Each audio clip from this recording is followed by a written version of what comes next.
या जगाच्या संपूर्ण पाठीवर एकमेव असा राजा होता, एकमेव असा महापुरुष होऊन गेला की ज्यांनी त्या काळात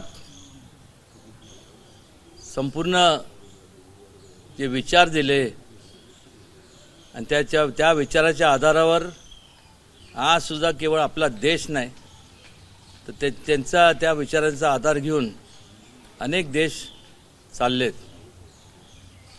सर्व धर्म समभावाची या भूमिकेतून प्रत्येक जाती धर्मातल्या लोकांना एकत्र ज्यांनी केलं, एकता हा त्याच्या मागचा एक मूळ मंत्र होता.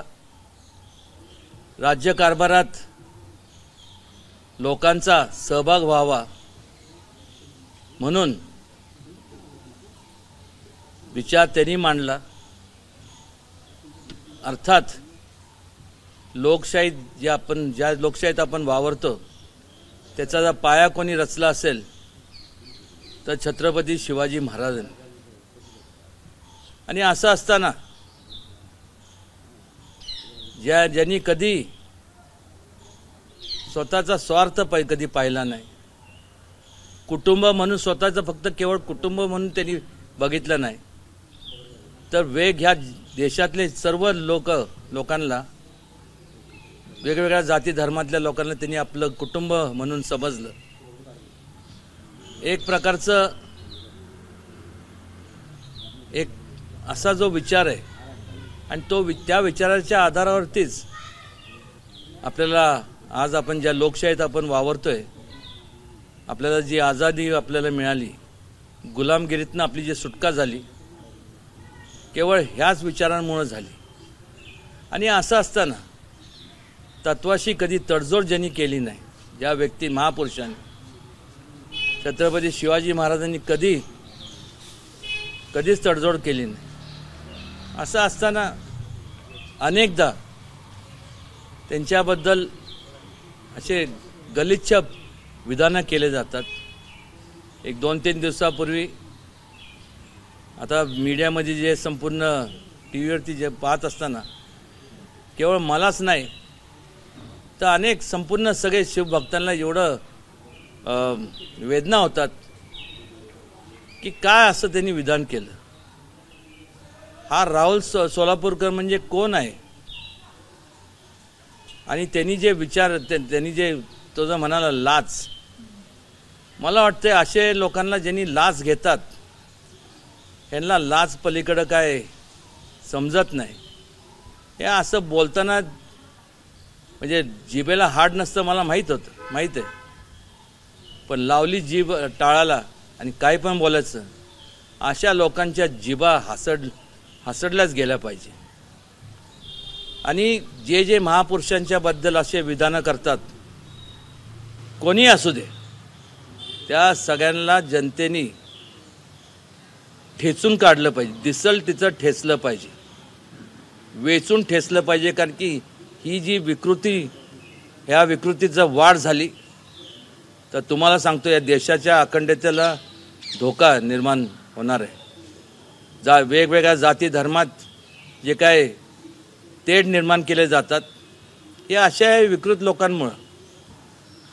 ह्या अगोदरसुद्धा आम्ही राज्य शासनाच्याकडं आणि केंद्र शासनाकडं देवेंद्रजींना तर त्यांची मी बोलणारच आहे, भेटणार आहे, अमितजींशी पण भेटणार आहे की ह्या असे जे विधानं करतात यांच्यावरती कडक कारवाई करण्यात यावी.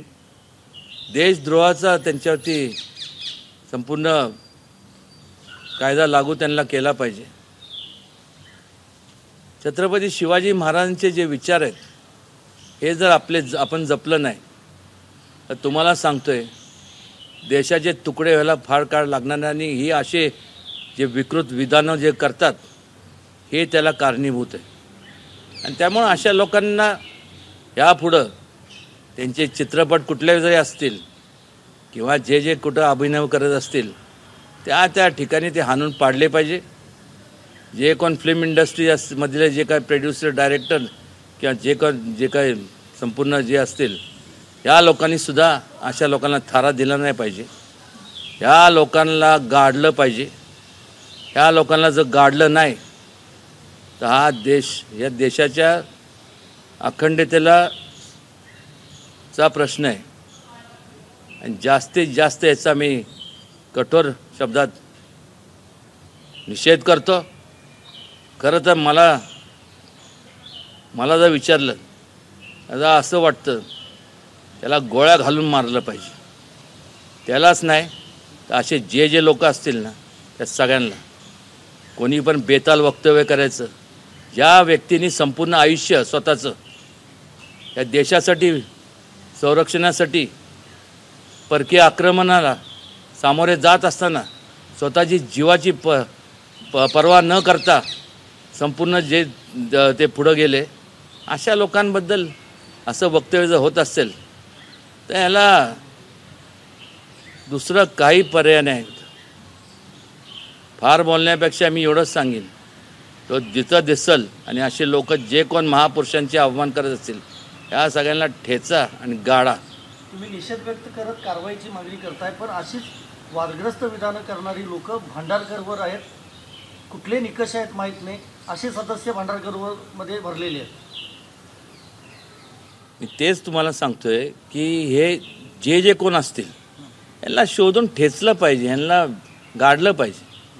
कारण की एक लक्षात घ्या, हे संपूर्ण जे आपला जो इतिहास आहे, या इतिहास आपण कालांतराने काय होणार आहे, जर आपण वेळेस यांना आळा घातला नाही तर इतिहासाला हे वेगळं वळण देण्याचं काम हे चालू करतील.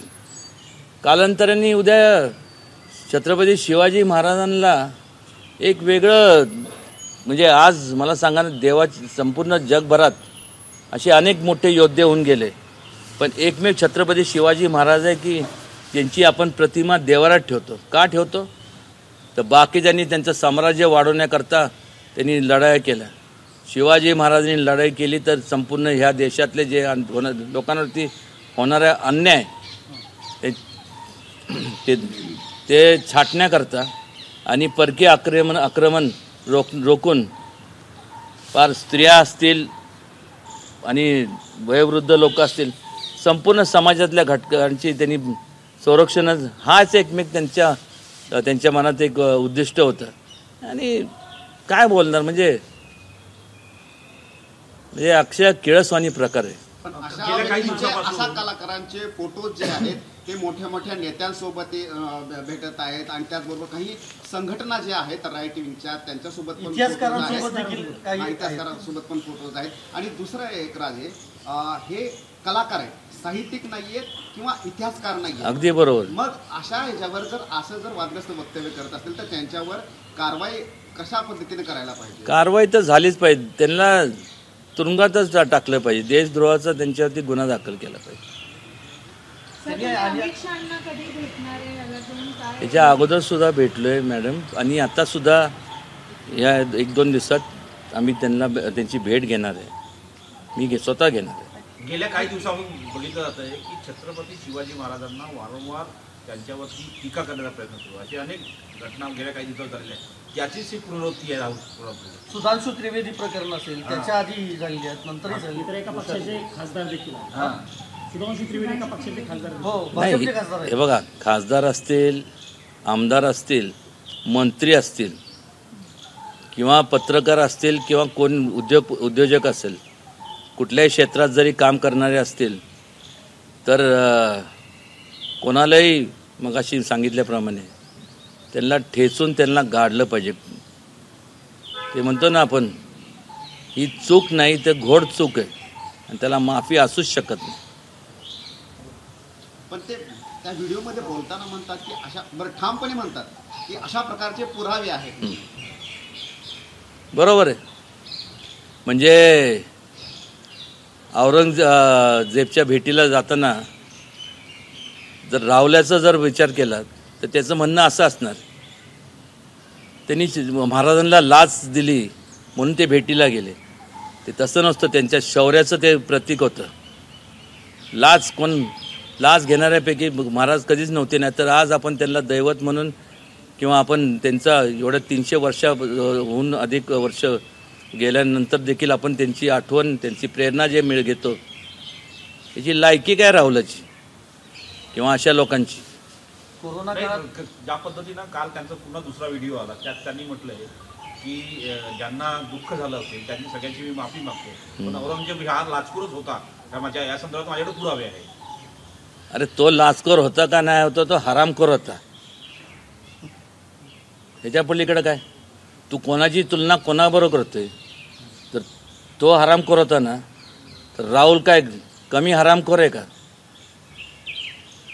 राहुल तसं बायला गेलं असं विधान केलं तर औरंगजेबची जे अवलादच म्हणायला पाहिजे त्याला. कोरोना काळात मोदींनी ज्या थाळ्या वाजवायला सांगितल्या त्या डॉक्टरांसाठी नव्हत्या, त्या राम मंदिरातली मूर्ती अस्थायी करण्यासाठी होत्या असं पण त्यांनी म्हटलं आहे सोलापूरकडून.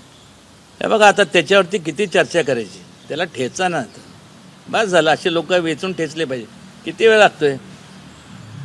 त्या चर्चा करण्यापेक्षा त्या कृतीत आणलं पाहिजे असं माझं सगळ्यांना. या प्रकरणी आपटेवर अजूनही कारवाई झालेली नाही. सिंधुदुर्ग प्रकरणातला पुतळा जो पडला होता महाराजांचं ना, हो, आता वास्तविकरित्या आता त्याच्यावरती चौकशी आता त्यांनी हे सगळी नेमली आहे. त्या लवकरात लवकर त्यांनी काय लोकांना आत पण टाकलं आणि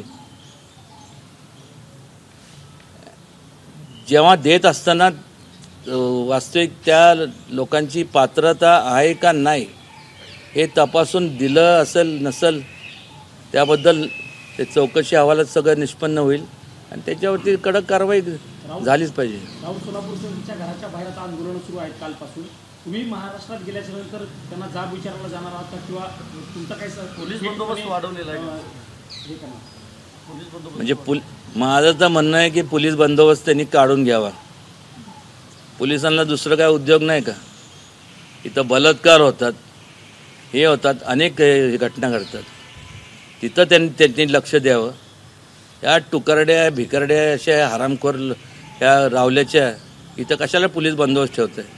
जाऊ दे ना, जो तो आपल्या मरणाने मरतो. बोलताना त्यांनी विचार करायला हवा होता. पोलीस बंदोबस्त काढण्याबाबत तुम्ही मुख्यमंत्र्यांशी बोलणार आहात का? गृहमंत्री आणि मुख्यमंत्री एकच आहेत. हे बघा, एक लक्षात घ्या, जनतेच्या रेट्यापुढे पोलीस काही करू शकत नाही. पोलीस म्हणजे कोण आहे? माणूसच आहेत ना. उलट तसं पाहायला गेलं तर पोलिसांनीच त्यांना सगळ्यांना हे केलं पाहिजे. लोकांच्या रेटा किती, पोलीस किती आहे मला सांगा. कुठल्या जिल्ह्यात गेलं, आपण लोकशाहीत राहतो आणि महाराष्ट्रात राहतो, त्यामुळं आपण संपूर्ण याचं पालन करतो. जर ठरवलंच तर पुण्यात पोलीस असे किती आहे आणि पुण्यातली लोकसंख्या किती आहे? म्हणजे एका पोलिसाला किती 100, 200, 300, 400 माणसं. पोलीस काय ब्रुसली आहे का? ब्रुसली पण टिकणार नाही. मग जनतेच्या रेट्यासमोर कोणी टिकू शकत नाही आणि जनता काय गप बसणार नाही. अशा व्हिडिओच्या माध्यमातून राजे, कारण अगोदर पुस्तक वाचत होते, आताची पिढी ही व्हिडिओ बघते, मग अशामुळं एक डिजिटल सेन्सरशिप असली पाहिजे का? अगदी, बदनामी जी आहे ना, ती अगदी. खूप व्हायरल केली जाते. तुम्ही म्हणताय ते अगदी बरोबर आहे. यासाठी आम्ही सगळं पत्र दिलं आहे की डिजिटल सेन्सरशिप पाहिजे. त्याचबरोबर अनेक जे इतिहासकार आहेत, जेव्हा इतिहासावरती असे युगोपुरुषांवरती जेव्हा आपण चित्रपट आपण हे म्हणजे बनवतो, त्यावेळेस त्यांच्या लोकांकडनं फीडबॅक घेऊन त्यांच्याकडं असणारी जी माहिती आहे ते संपूर्ण आत्मसात करून त्यांना विचारात घेऊन, म्हणजे जेणेकरून कुठंही कधी तेढ निर्माण होणार नाही. हे सगळे म्हणजे ह्याचं पालन झालंच पाहिजे. सर, याला जोडून हा प्रश्न आहे. आता व्हिडिओज ऑलरेडी जे व्हायरल गेले तर तुम्ही पत्र INB मिनिस्ट्री किंवा सेंट्रल किंवा स्टेटवर हे व्हिडिओज पुल ऑफ करून घ्यावे, कारण की हे तर अजून 5 होत राहणार, व्हायरल होत राहणार. झीमध्ये खूप व्हायरल. आता मला सांगा एक मिनिट, आता सोशल मीडिया आता आपल्याला माहीत आहे म्हणजे किती आहे. आता ते कोण यूट्यूब असेल, इन्स्टा जे काय असतील, याचं आता मला सांगा, जरी थांबवायचं म्हणलं तर कसं थांबवणार? कोणाला? पण दुसऱ्या कोण वेगळ्या नावाने ते हे करतं. पण त्यामुळं मूळ आपल्याला कसं आहे, जसं आयुर्वेदामध्ये हे अँटीबायोटिकवरती माझा विश्वास नाही. आयुर्वेद कसं मुळावरती आपलं घाव घातला पाहिजे. आत्तापर्यंत आता हे जे करतात ते मुळंच छाटलं की परत असा प्रश्न उद्भवणारच नाही ना. आणि एकदा त्याला तिथं त्याच्यावरती एकदा एक एक्झाम्पल होणं असणं गरजेचं आहे, म्हणजे परत कोणी ह्याच्या अशा बाबतीत कुठल्याही महापुरुषा बाबतीत विधान करणार नाही. नाही साधारणतः 2 आठवड्यापेक्षा जास्त कालावधी झालेला आहे. ही विधान त्यानंतर व्हायरल झालेलं आहे. एवढं असताना देखील भारतीय जनता पक्ष सरकार राज्यात आहे, महायुतीचं सरकार राज्यात आहे, त्या राहुल सोलापूरच्या विरुद्ध कुठलाही गुन्हा देखील दाखल झाला नाही. हे काय जनतेचा रेटा आहे की सरकार हे छत्रपतींच्या विचाराचं आहे की नाही? काही झालेलं नाही. नाही सरकार हे बघा एक लक्षात आहे, सरकार हे महाराजांच्या विचाराचंच आहे. भारतीय जनता पक्षाने आजपर्यंत आपण जर पाहिलं, मी त्या पक्षाचा घटक म्हणून बोलत नाही एक, आणि किंवा ह्या घराण्याचा एक व्यक्ती म्हणून बोलत नाही, पण एक शिवप्रेमी म्हणून मला सांगावंसं वाटतं की ह्या अगोदर अनेक वर्ष त्यांचं सरकार होतं, काँग्रेस पार्टी असेल किंवा बाकी वेगवेगळे पक्ष असतील, मला त्या पॉलिटिकल ह्याच्यात जायचं अँगलनी मी म्हणत नाही, पण ह्या सगळ्यांनी शिवसेना असेल, हे असेल, ते असेल, ह्या सगळ्यांनी संपूर्ण छत्रपती शिवाजी महाराजांचं नावाचा उपयोग केला सत्तेत येण्याकरता. पण खऱ्या अर्थाने त्यांचे विचार जर कोणी आचरणात आणले असतील तर भारतीय जनता पक्षाने मोदीजींच्या माध्यमातून आणि त्याचबरोबर आता जे त्यांचे संपूर्ण मित्रपक्ष आहेत या सगळ्यांनी त्यांचे विचार आता संपूर्ण म्हणजे महिलांचा बाबतीतला जो हे असेल निर्णय असेल, तरुणांच्या बाबतीतले निर्णय असतील, वयोवृद्धांच्या बाबतीतले निर्णय असतील, या सगळ्यांच्यात शेतकऱ्यांच्या बाबतीतले असतील, या सगळ्यांचा जे छत्रपती शिवाजी महाराजांचे विचार होते आणि त्यांना जे अभिप्रेत होतं आहे तेच त्यांनी संपूर्ण आचरणात आणलं. पण एवढा सुद्धा गुन्हा दाखल झाला नाही, गुन्हा दाखल झालाच पाहिजे ना. माझं म्हणणं काय एक लक्षात घ्या, खरं तर गुन्हा दाखल करण्यापेक्षा आहे ना त्याला तुरुंगात टाकलं पाहिजे आणि त्याच्यावरती कडक कारवाई केली पाहिजे, यासाठी निश्चितपणे माझा आग्रह राहणार. तुमचं बोलणं झालं का या संदर्भामध्ये गृहमंत्र्यांशी राज्यामध्ये? फडणवीस सरांसोबत बोलणं फडणवीस सरांचं नाही बोलीन मी आता, म्हणजे केवळ तुम्ही जे आता प्रेस समोर आहे म्हणून नाही, नाहीतर मी असं पण बोलू शकलो असतं, माझं बोलणं झालंय. पण राजे तुम्ही भेटणार पण आहात का? कारण डिजिटल सेन्सरशिप हा खूपच गंभीर मुद्दा असणार आहे. निश्चित आहे, हो भेटणार आहे. विशेष करून महापुरुषांच्या बाबतीमध्ये तरी नाही झालंच पाहिजे, कोणी पण असू दे. त्यांच्या नकाची सर नाही आपल्याला, त्यांच्याबद्दल आपण विधान करणं म्हणजे आपल्याला ऐकी पण नाही. छावा आता मूवीचं ट्रेलर वगैरे आला होता, तो पण अशाच प्रकारचं त्याच्यामध्ये सुद्धा करण्यात मी ते उत्तेकर म्हणून जे आहेत त्यांना मी त्यांच्याशी बोललो, ते आले होते. मी त्यांना सांगितलं तुम्ही जे ते ह्याचं लेजिमचं जे हे दाखवलं, म्हणलं एक लक्षात घ्या, म्हणलं त्यांचं आयुष्य संभाजी महाराजांचं कसं गेलं, म्हणलं केवळ तुम्ही हे जे तुम्ही हे ते म्हणले आम्ही ते सगळं सिक्वेन्स आम्ही काढणार आहे त्यातनं, म्हणलं हे तुम्ही काढाल हे ठीक आहे, पण त्याच्यामुळं आज लोकांच्या एक मनावरला एक जे काय हे झालं दुखापत झाली, तर त्याचं तुम्ही काय करणार. आणि ह्याच्या हे आणि त्या अनुषंगाने ते तुम्ही ह्या काही करून ते काढा, आणि ते म्हणले आम्ही ते काढणार आहे. ते म्हणले आणि हे करत असताना थोडंसं लोकांच्या भावना तुम्ही समजून घ्या ना, कारण की लोकांच्या भावना एखादा जर कोणी कसं कोणाला थांबू शकतं मला सांगा. आणि उद्या तुम्हाला जर कमी जास्त झालं त्याला जबाबदार कोण? तुम्ही, दुसरं कोण नाही. अरबी समुद्रामध्ये छत्रपती शिवाजी महाराजांचा पुतळा बक्षीस आला, त्याचं स्टेटस वगैरे काय जाणून घेतलं का तुम्ही किंवा विचार? नाही, त्याचं भूमिपूजनाच्या ह्याच्यासाठी निश्चित मला पण निमंत्रण होतं. मी गेलो होतो, मोदी त्यावेळेस होते.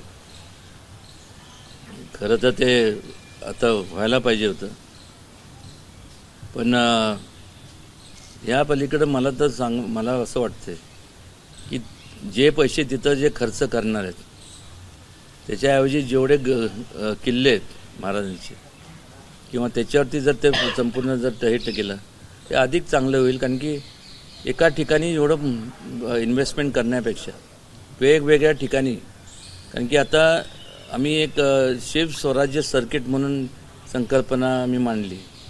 त्याचं बुद्ध सर्किट किंवा मग बाकीचे अष्टविनायक सर्किट असतं. तर की ह्या संपूर्ण जे काय संपूर्ण महाराजांचे जे काय राजधान्या होत्या त्या ठिकाणी जोडणारे तिथं गेलं. त्याच्यामुळं कसं होणार की एक तर टुरिझम वाढेल, तिथल्या लोकांना रोजगार मिळेल, त्याचबरोबर तिथल्या संपूर्ण तिथल्या भागाचं संपूर्ण उत्पन्नात वाढ होईल. त्याच्या मागचा उद्देश. एबीपी माझा, उघडा डोळे बघा.